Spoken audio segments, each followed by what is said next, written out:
जी हां, चीन में कोरोना की घर वापसी। दरअसल पूरी दुनिया अपने अपने देशों से कोरोना को भगाने में जुटी हुई है। तो वहीं इन सब के बीच चीन से यह हैरान करने वाली खबर आई कि चीन में एक बार फिर से कोरोना की घर वापसी होती दिखाई दे रही है, क्योंकि कोरोना वायरस का खौफ खत्म होने का नाम तो नहीं ले रहा। अभी हाल ही में कहा जा रहा था कि चीन फिलहाल कोरोना वायरस से मुक्त हो चुका है, लेकिन अब जो खबर आ रही है वो चीन के लिए काफी चौंकाने वाली है। वुहान शहर की तरह ही चीन के 2 शहरों को अब लॉकडाउन किया गया है। वो इसलिए क्योंकि एक साथ 2 शहरों में कई corona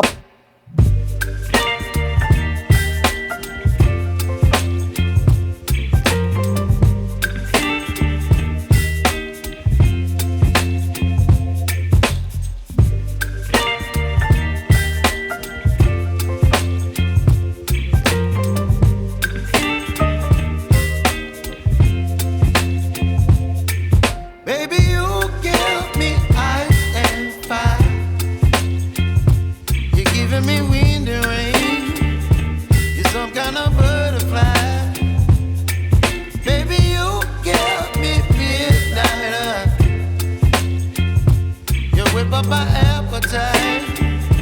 Don't leave me here high and dry. Oh, well, I don't wanna jinx it, baby.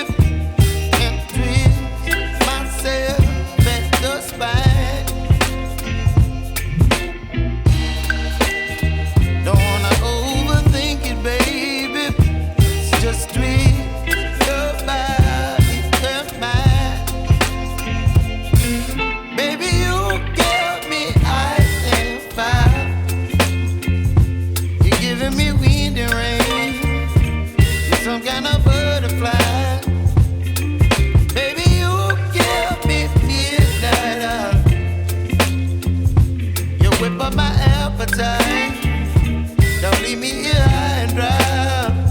Oh, but I don't wanna jinx it, baby. Let's not get ahead of my time. Oh, but I don't wanna miss you, baby. So I stand up and speak just my mind. Oh.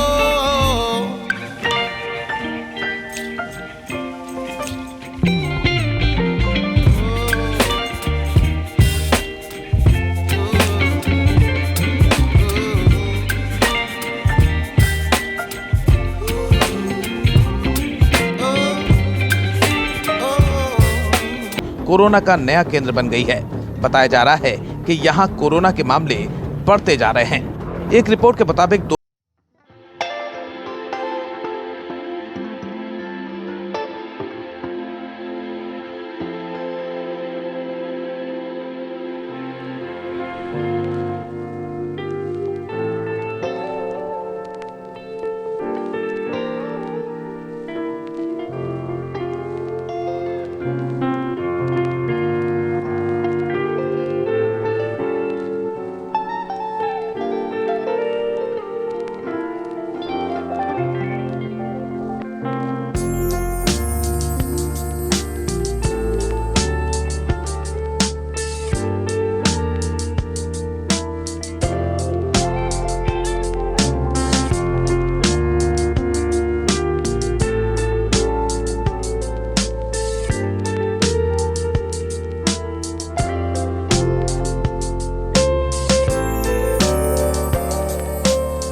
तक 7,98,000 लोग ठीक हुए। सबसे ज्यादा corona संक्रमित लोग America में हैं। अमेरिका में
बात राजस्थान की करते हैं, जहां पर कोटा में फंसे हुए छात्रों को वापस लाने के लिए बिहार सरकार ने अभी तक कोई फैसला नहीं लिया। राज्य के जनसंपर्क मंत्री नीरज कुमार ने इसे लेकर विपक्ष पर राजनीति करने का फैसला किया है। बिहार सरकार के मंत्री नीरज कुमार इस वक्त हमारे साथ हैं। सर, पहला सवाल यह है कि कई राज्य अभी कोटा में जो बच्चे फंसे हुए हैं उनके लिए बसें भेज रही है, तो क्या बिहार सरकार ने अभी वही फैसला लिया है कि बच्चों को नहीं लाना है?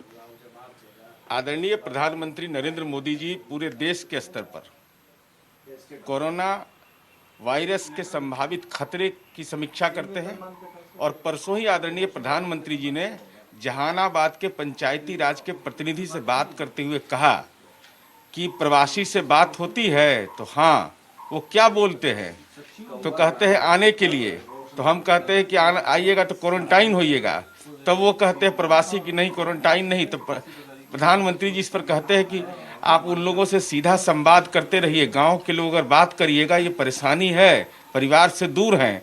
तो आदरणीय प्रधानमंत्री जी ने लॉकडाउन लागू किया है ना, और उन्होंने इसकी कोई दवा नहीं है अब तक। ये संक्रमण है, आप देख रहे हैं मुंगेर, नवादा, बिहार शरीफ की घटनाओं में एक व्यक्ति संक्रमित होता है, कैसे उसका चेन होता है। हमारे लिए महत्वपूर्ण विषय यह है, और हमारे बच्चे हैं, स्वाभाविक हमको भी चिंता है, सबको चिंता है। अब तो 5-7 दिन का ये मामला है, उसके बाद समीक्षोपरांत सरकार तमाम सवालों पर निर्णय लेती है, लेकिन मैं विनम्रता पूर्वक अनुरोध करेंगे कि संक्रमण से लड़िए, और वह संक्रमण से लड़िएगा तो वह भावी पीढ़ी भी बचेगी, खुद भी बचिएगा, गांव भी बचेगा, बिहार भी बचेगा। 2 घंटा का अनशन किए थे, उनके बारे में देखे हैं तो उनको तो अनशन से ज़्यादा बेहतर मेरा सलाह है कि अपना उनका संपर्क है अंतर्राष्ट्रीय स्तर पर, तो वैज्ञानिक से संपर्क करके इसकी कोई दवा हुआ इजाद कराने में अगर कि इसके लिए उपवास करते, मौन रहते तो ज़्यादा बेहतर होता। माननीय मुख्यमंत्री जी की कार्यशैली है कि वो माइक्रो लेवल पर चीज़ों की समीक्षा करते हैं, जो भी मार्गदर्शिका आती है, गाइडलाइन आती है, लेकिन सरकार उसकी समीक्षा करके ही निर्णय लेगी। कैमरामैन ऋषि के साथ सौरभ कुमार, पटना, न्यूज़ 24। और आज अक्षय तृतीया है, लेकिन लॉकडाउन की वजह से इस शुभ मुहूर्त पर बाजार बिल्कुल सूने पड़े हैं। लखनऊ के सराफा बाजार में क्या है हाल, देखिए हमारी ये ग्राउंड रिपोर्ट।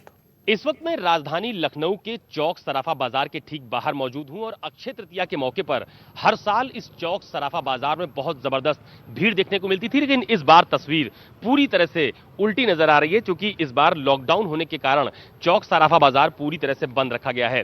ये चौक सराफा बाजार के अंदर जाने का रास्ता है, और मैं आपको अंदर ले जाकर दिखाता हूं कि तमाम सारी जो दुकानें हैं ज्वेलरी की, वो पूरी तरह से बंद हैं, और उसकी बड़ी वजह ये बताई जा रही है कि कोरोना के बढ़ते हुए संक्रमण के दौरान तमाम सारी दुकानों को बंद रहने का आदेश दिया गया था, जिससे लोगों की भीड़ इकट्ठा ना हो पाए, और कम से कम जो सराफा बाजार है वहां पर भी लोग ना आए, और कोरोना के बढ़ते हुए संक्रमण को फिलहाल रोका जा सके।